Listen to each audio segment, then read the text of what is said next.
El maestro deseaba realizar una última prueba. Héctor Vega padecía la misma enfermedad cardíaca que había matado a su mujer. Al chico, de unos 27 años, le quedaban unos 3 meses de vida. Estaba físicamente deteriorado, muy delgado, su piel tenía un tono grisáceo y apenas le quedaban fuerzas para moverse de la cama. Pero su mirada era firme.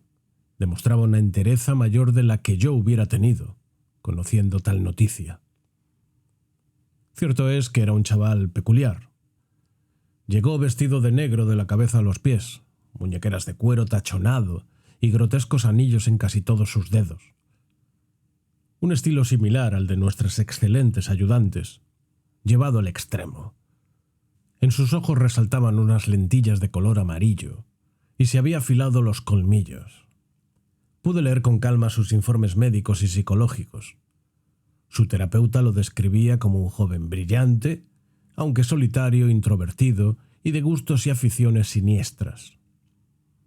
Atraído por la subcultura del vampirismo romántico y sus componentes victorianos, melancolía, desesperación y paseos nocturnos por el cementerio. Extraño, sí. Preocupante, no.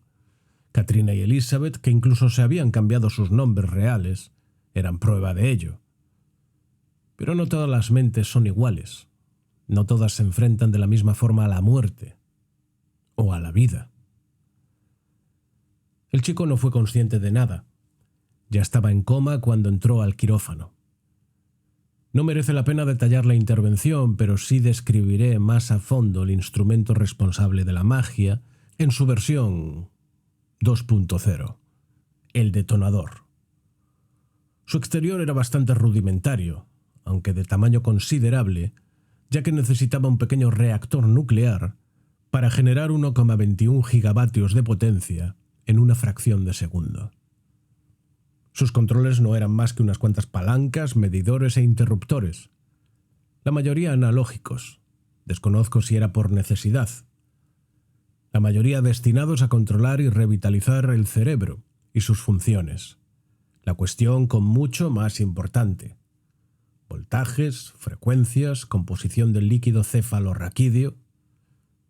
Algunos otros mantenían los niveles de oxígeno y ciertos elementos esenciales por separado, como el sodio y el potasio. Por último, la temperatura del líquido regenerador que rellenaba el tanque y el gatillo, encargado de lanzar precisas e intermitentes descargas directas al corazón, siendo la última la más potente pero la más corta, con la que por fin, en teoría, volvería a arrancar el motor de la vida. Cuando estuvo estable, aún sedado, lo trasladamos a su cama. 3 horas después, nos sobrecogió un escalofriante grito de mujer. Procedía de las habitaciones. El maestro salió de su despacho casi al mismo tiempo que yo. Apenas podíamos ver nada. Solo las luces de emergencia iluminaban vagamente el pasillo. Al fondo, un tímido brillo dibujaba un par de ojos en las puertas. Nos miramos. Otro grito, golpes y una figura fugaz tras el cristal. Corrimos temiendo por las vidas de nuestras compañeras. A punto de llegar, Katrina nos interceptó huyendo asustada. «¡Se ha vuelto loco!», gritaba. «¡Ha matado a Elizabeth! ¡Ha matado a Elizabeth!». Sentí un frío aterrador al escuchar aquellas palabras y pánico al entrar en la habitación. Las sábanas, las paredes, el suelo estaban teñidos de rojo, y un rastro de huellas sangrantes salían del dormitorio perdiéndose en la oscuridad. La pobre chica estaba sentada en el suelo, apoyada contra la cama, muerta. Su cabeza se descolgaba hacia la derecha, dejándonos ver una horrible y masiva herida en su cuello, que había seccionado su yugular y de la que todavía brotaba sangre a borbotones. Un brutal mordisco. Las marcas de los dientes se apreciaban con claridad. Me di la vuelta y cerré los ojos respirando ansioso. «¡Maldita sea, doctor!», rugió Vidal en tono acusatorio. «Usted dijo que este bicho raro no era peligroso». No me atreví a responder. Se escucharon más golpes y el sonido de cristales rotos. «Vamos, no hay tiempo para lamentarse», gritó el maestro desenfundando un revólver. Al verlo, se me disparó el ritmo cardíaco. Procuramos encender las luces al entrar en el depósito. La visión fue grotesca. Héctor estaba de pie al lado de la nevera, donde almacenábamos la sangre para las transfusiones. Alzaba una de las bolsas sin precinto y bebía de ella descontrolado, como si fuese una jarra de cerveza. El líquido caía abundante por las comisuras de su boca, bajando por su cuello y su pecho, cubriéndolo de sangre como a un animal carroñero en pleno festín. Se giró sin alterarse y nos miró luciendo una sonrisa diabólica. Se abrió la camisa mostrando orgulloso la fresca costura en mitad de su pecho. Se había quitado las vendas. Aun con los calmantes, debería estar retorciéndose por el dolor. «Han intentado matarme, pero nada puede matar al Señor de la Noche». El maestro me miró de reojo, frunciendo el ceño. «No, muchacho», le dije. «Nosotros te hemos curado. Estabas enfermo del corazón. Esa es la cicatriz de la operación». El chico dejó caer los brazos y se acercó a mí con gesto arrogante. Me miró fijamente. Sus pupilas estaban dilatadas y no pestañeaba. Llevaba 3 semanas ingresado. Habíamos hablado con él en un centenar de ocasiones. Pero actuaba como si fuéramos 2 desconocidos. Había perdido por completo la cabeza. «No, señor», me dijo con voz suave, aproximando su mano derecha a mi cuello. «La sangre es la única cura que necesito. La sangre es la vida». El maestro levantó el arma apuntando a la cabeza de Héctor. Él, sin apartar la vista de mí, arqueó una ceja soberbio. «No tengo tiempo para esto, humanos». Con una agilidad imposible, me empujó, se inclinó hacia atrás, después saltó sobre la mesa de autopsias realizando un giro propio de un gimnasta profesional. Esquivó 5 balas, quién sabe cómo. Y con otro salto absurdo, atravesó la ventana y corrió hasta perderse en el frondoso bosque, ante nuestros estupefactos ojos.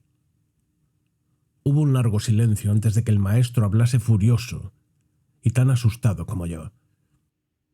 «¿Qué demonios acaba de pasar, doctor?», preguntó sin bajar el arma. Nuestra conversación carece de importancia. Algo ocurrió durante, o lo más probable después de la operación, quizás porque ya había aceptado su propia muerte, y cuando se vio despertar revitalizado, su mente no pudo asimilarlo. Sufrió un trastorno disociativo que lo sumergió en su propia fantasía, aunque lo que vimos fue muy real.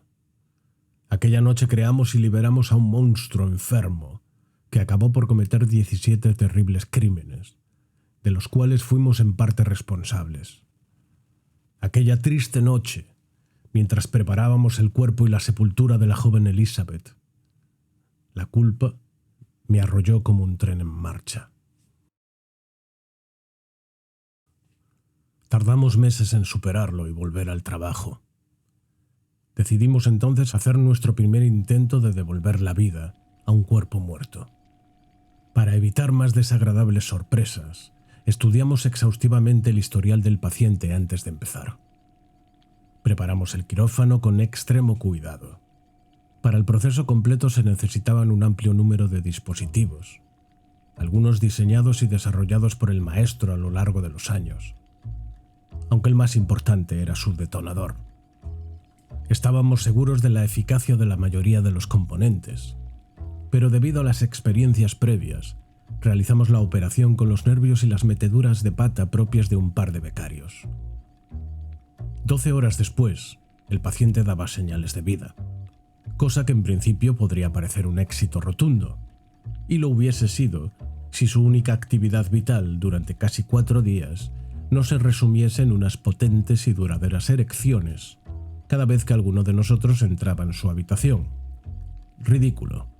Allí estábamos todos sin saber a dónde mirar, mientras le hacíamos todo tipo de pruebas sin ningún resultado positivo, más allá del que nos dejaba ver bajo sus pantalones. Pero al menos el maestro y la futura doctora se lo tomaron con humor. Está vivo, ¿no? Al menos parte de él.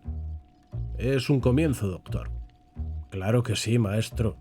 Ya sabemos que podemos devolverle la vida a un pene. Katrina, e incluso el maestro, no pudieron aguantar la risa. No se enfade, hombre. Lo conseguiremos.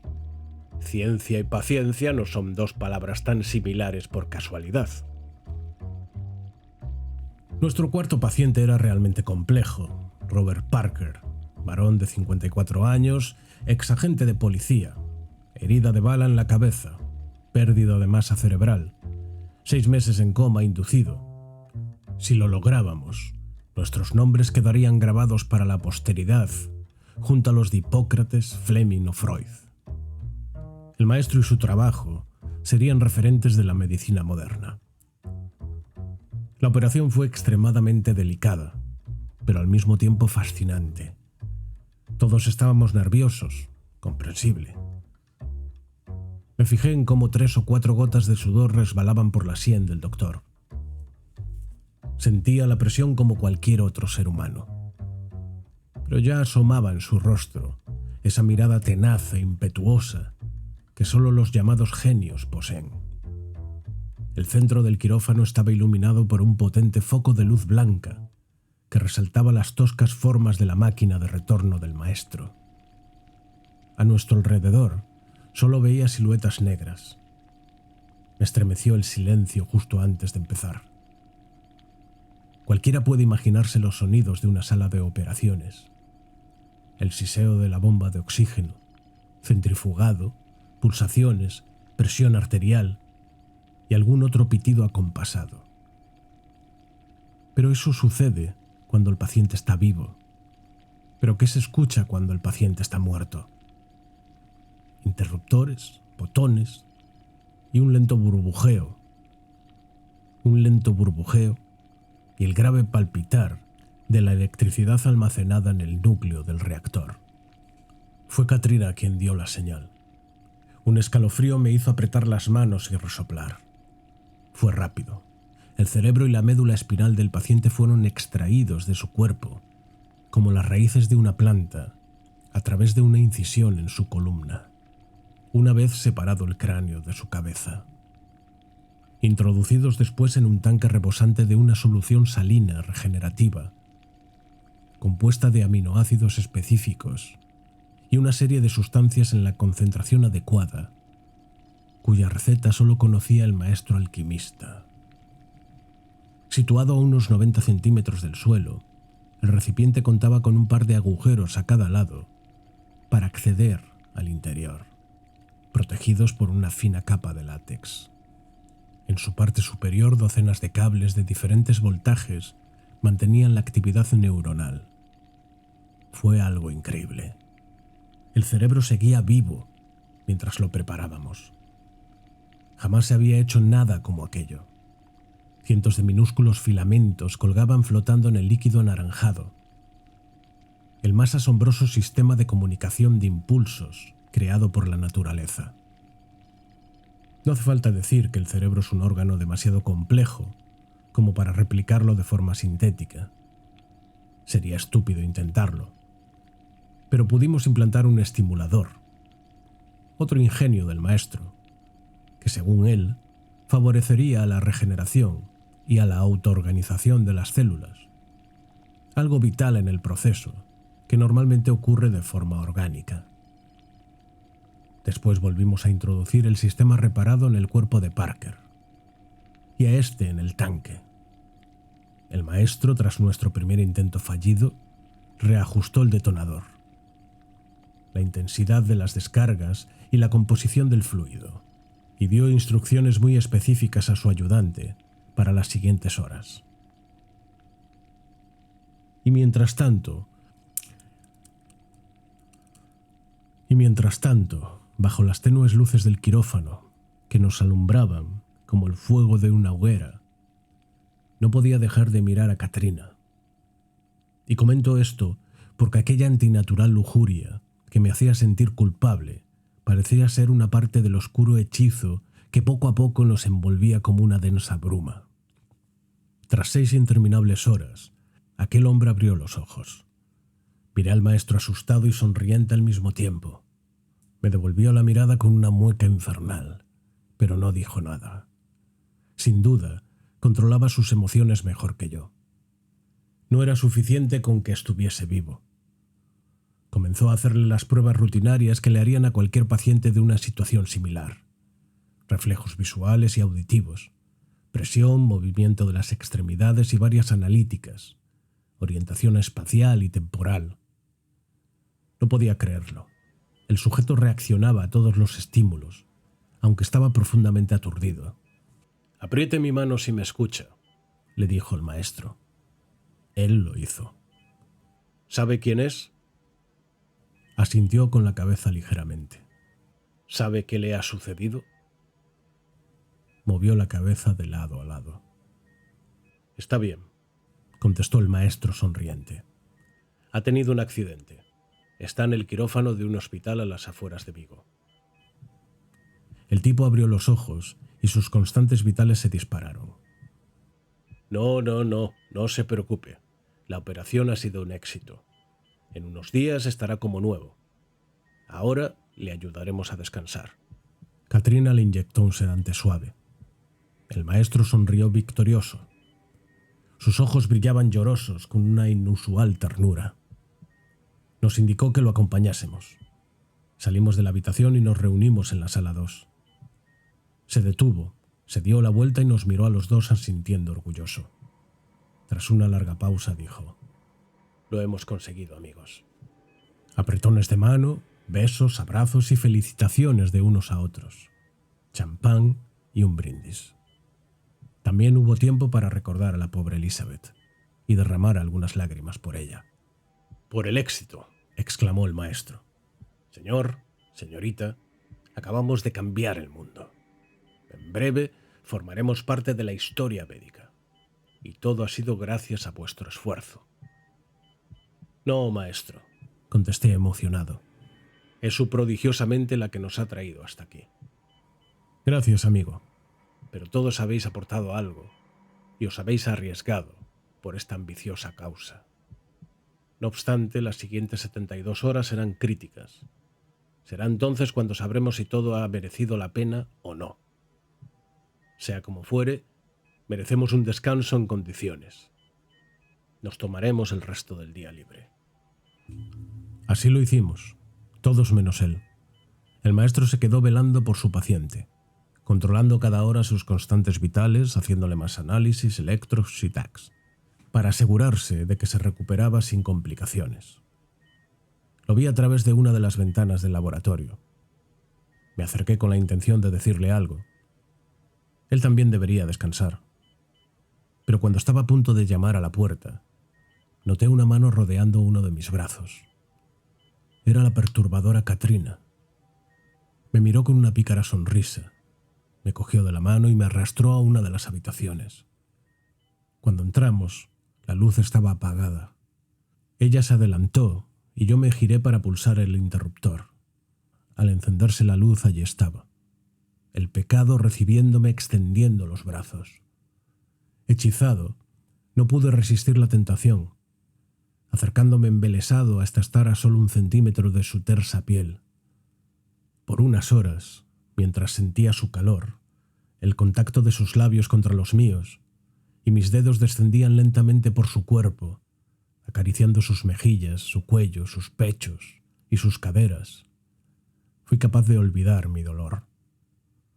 Sé que no fue un sueño, pero no tengo pruebas de ello. Dormí profundamente y me desperté solo, sin rastro de haber tenido compañía. Desayuné con el maestro en silencio. No llegué a contarle nada, y él no preguntó. Katrina volvió a ser solo una compañera de trabajo, pero sé qué sucedió. No fue un sueño. No fue un sueño. Lo primero que hicimos fue visitar a Parker. Ya estaba recuperado. No presentaba síntomas de estrés postraumático o de ansiedad. Estaba sentado en la cama leyendo uno de los muchos libros de medicina que había en las estanterías de las habitaciones. En cuanto entramos, nos saludó con gesto amigable. «Buenos días, doctores». «Buenos días, chico. ¿Qué tal te encuentras?», preguntó el maestro. «Solo tengo un ligero dolor de cabeza», contestó él. «¿Dolores en las extremidades? ¿Mareos? ¿Vértigos?» «No, nada. Y llevo unas horas leyendo sin ningún problema». «Me alegro», contestó el maestro mientras lo examinaba. «Por cierto, doctor, he estado leyendo sus estudios. He de decirle que me parecen fascinantes. Sus planteamientos sobre la vida y la muerte, y la forma en la que ha combinado la tecnología con la medicina, llegando a esas casi extraordinarias teorías, más propias de Isaac Asimov que de un científico convencional». «Ah, fantástico. ¿Se dedica usted a la ciencia?», exclamé yo. «No, para nada. La verdad es que ni siquiera acabé los estudios básicos, pero por algún motivo que desconozco ahora soy capaz de entender todo esto». El maestro me miró disimuladamente. Sus vaticinios se confirmaban una vez más. Era evidente que el sujeto había ganado en inteligencia. «He de suponer que yo soy uno de sus experimentos, doctores», preguntó con cierto sarcasmo. «Se podría decir que sí». «Interesante. Me alegro de que se lo parezca», comentó el maestro impresionado, «porque me gustaría que pasase con nosotros al menos 2 semanas para hacerle un seguimiento y poder así convertir nuestras teorías en realidad». «Me parece bien», respondió. «Perfecto. Hoy mismo haremos las primeras pruebas». «¡Ah!». El chico emitió un sonido quejoso, colocando las manos a ambos lados de su cabeza. «¿Qué le sucede?». «El dolor es más intenso ahora», dijo. «Quizás sea la cicatriz. Le daremos algún calmante». «Gracias, doctor». «Volveremos después de comer». Esa misma tarde el paciente fue sometido a diversas exploraciones, tanto físicas como psíquicas. En el test de inteligencia arrojó el impresionante resultado de 158, pudiendo ya entablar conversaciones al mismo nivel que el maestro. Incluso se atrevió a discutir en una de ellas un par de conceptos de astrofísica. Y no solo eso, 3 días después, realizando los mismos test, el resultado fue de 184. Sus capacidades intelectuales aumentaban día tras día, y su cuerpo no mostraba ningún rechazo al estimulador. Dada la situación, añadimos un diminuto implante que, además de controlar sus constantes vitales, podía estimar su inteligencia midiendo el tiempo de respuesta, velocidades de transmisión y analizando las nuevas rutas neurológicas y sinapsis que se formaban en su cerebro semisintético, enviando después los resultados de forma remota. El aumento era brutal. En 5 días arrojaba un resultado de 503, algo inaudito para un ser humano, que tuvimos que comprobar varias veces para poder creerlo. Pero no todo era tan positivo. El paciente sufría unas intensas migrañas, al menos 2 veces al día. Parecían estar relacionadas con ese prodigioso aumento de inteligencia, cada vez más prolongadas, cada vez más dolorosas. Cada 12 horas teníamos que administrarle una enorme dosis de antiinflamatorios, cosa que evidentemente preocupaba al maestro. Al mismo tiempo, el paciente sufría cambios cada vez más patentes en su carácter. Tan pronto era el hombre más feliz del mundo, haciéndonos una disertación sobre la creación del universo, como entraba en un estado de profunda depresión, reflexionando sobre la corta vida de un insecto. «¿Cuál es su diagnóstico, doctor?», me preguntó el maestro. «Este es su campo». «Los resultados son anormales», dije. «¿Anormales?». «Es algo que nunca había visto, maestro. Su cerebro es como si siguiese desarrollándose o mutando o...». «¿O qué?», preguntó él. «O evolucionando», respondí confuso. El maestro inclinó el mentón entrecerrando los ojos y emitió una corta risa petulante. ¿Cree que lo resistirá?». Tardé en contestar, examinando atento los datos. No quería volver a fallar. «No, no lo creo. En unas horas la medicación ya no le hará efecto. Está sucediendo demasiado rápido. ¿Otro cabo suelto?, dijo con frialdad. Me temo que sí, maestro. De alguna forma, la regeneración o nuestro pequeño estimulador ha activado este proceso. No hay problema. Nuestro objetivo principal era reanimarlo, y lo hemos logrado. Volveremos a intervenir y se lo extraeremos. Finalmente no llegamos a hacerlo. Cuando nos disponíamos a darle la noticia, Parker no estaba en su habitación. Lo buscamos por todas partes. Supongo que los tres pensábamos algo parecido. Fue el maestro quien lo encontró. Subimos las escaleras, abrimos la puerta de la azotea y le vimos. Allí estaba, de pie, mirando al cielo. Tenía un bote de pastillas en una mano y un arma en la otra. La pistola de pequeño calibre que el maestro guardaba en su mesa. Nos miró con los ojos llorosos y una triste sonrisa. Se tomó varias pastillas y dirigió su mirada al arma sin decir nada. ¿Qué te pasa, chico? Cálmate. Podemos ayudarte, le dije sin dejar de mirar hacia su mano derecha. No, gracias. Estoy bien, contestó. No lo parece. El chico giró el arma hacia sí mismo, como si se hubiese olvidado de que la sostenía en la mano. Ah, lo dicen por esto. Solo la he cogido por si es necesario. ¿De qué estás hablando?, preguntó el maestro. Soy consciente de que saben perfectamente lo que me está pasando. Gracias a su operación, mi cerebro es como un agujero negro que parece absorber toda la información que fluye a su alrededor.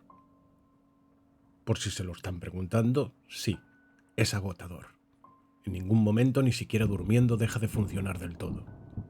Sin duda, un trabajo merecedor del premio Nobel, una vez hayan hecho algunos ajustes. Aunque también sé que su interés real no es este. Quieren ir más allá. Quieren cruzar al otro lado. O mejor dicho, que alguien cruce desde el otro lado. Fascinante, sin duda. Pero yo creo que no han tenido en cuenta ciertas cuestiones metafísicas. La ciencia se queda corta para resolver algunas incógnitas. Las migrañas son molestas, pero creo que se podrían solucionar fácilmente. Le he dejado varios esquemas en mi habitación que resuelven este problema.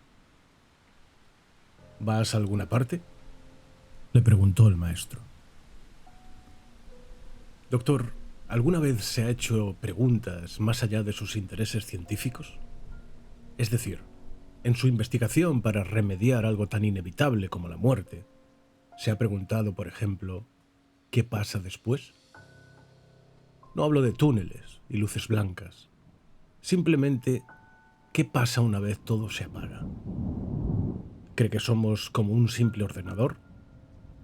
Todos pasaremos a ser parte de este vasto universo en cuanto dejemos estos endebles recipientes. Esto es solo una fase, una prueba, un eslabón más en la evolución de la mente. Pero solo lo será para algunos. Otros se quedarán en el camino cegados por las cuestiones más vacuas. Algunos simplemente se conformarán con la mediocridad, con el camino fácil. Nada es casual. Todo ha sido calculado para un propósito. Lo micro y lo macro. La incertidumbre. Todo tiene sentido, pero la mayoría tardarán miles de años en verlo con claridad. En aquel momento, el dispositivo que le habíamos instalado marcaba 2893. Algo aterrador. Se desnudó mientras hablaba, amontonando delicadamente toda su ropa sobre una de las chimeneas. Su cráneo estaba ligeramente inflamado. Su piel se volvía traslúcida sobre una tenue luz azulada que emanaba de su interior. Su sistema circulatorio se dibujaba por todo su cuerpo como un tatuaje. Podíamos ver atónitos cómo el corazón de aquel chico latía sombreado en su pecho. Creo que ya ni siquiera era del todo humano. De pronto, separó los brazos extendiendo las palmas de las manos. La luz se convirtió en un intenso resplandor que nos cegó por un instante. No dábamos crédito a lo que estábamos viendo. Juro por la memoria de Elisa que todo es cierto. Fugaces descargas eléctricas saltaban a uno y otro lado.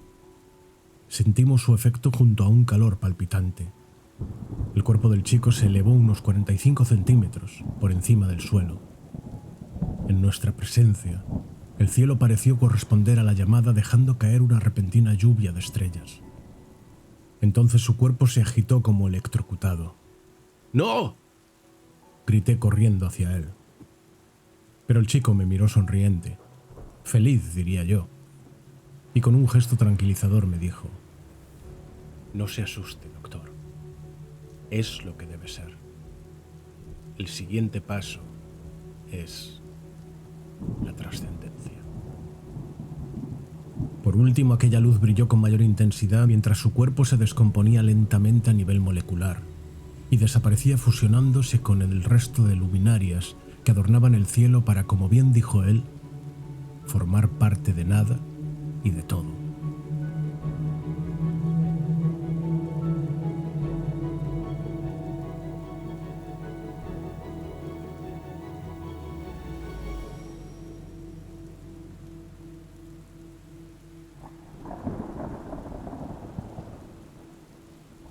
El doctor apenas reaccionó. Actuó de la forma lógica que solía actuar. Se dio la vuelta en silencio, bajó las escaleras y se encerró en su despacho el resto de la noche. No volvió a hablar de aquel incidente. Era como un camión en marcha, circulando en una invariable dirección. Entendí que no le importaban en absoluto las vidas de sus pacientes, pero yo lo admiraba. No insistí y continué a su lado vendiendo mi alma. Sin embargo, comencé a dudar de mi propósito. Una vez más, repasé todo lo que nos había sucedido. ¿Y si somos algo más que carne y huesos? ¿Acaso podríamos reanimar un cadáver como si fuese un juguete al que se le ponen pilas nuevas? Pues que quizás estamos intentando hacer el trabajo de Dios.